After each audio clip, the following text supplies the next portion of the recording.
It might look like a typical election campaign from afar, but it has been anything but. Other than just like people standing on the side of the road waving signs.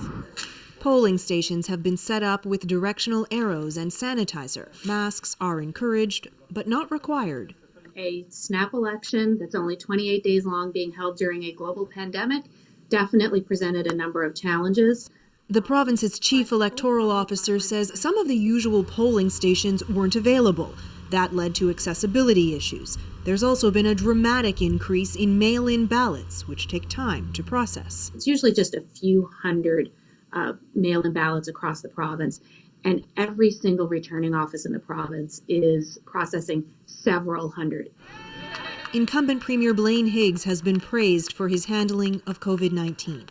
New Brunswick currently has 2 active cases. He's done a good job as far as I'm concerned. He's up against the Liberals' Kevin Vickers, known to Canadians as the Sergeant at Arms who took down the gunman who stormed Parliament Hill in 2014. Higgs has faced some criticism for calling an election during the pandemic. I think it's dangerous. If people are doing it responsibly, like making sure you're keeping a distance, wearing masks, I think I can feel safe that way.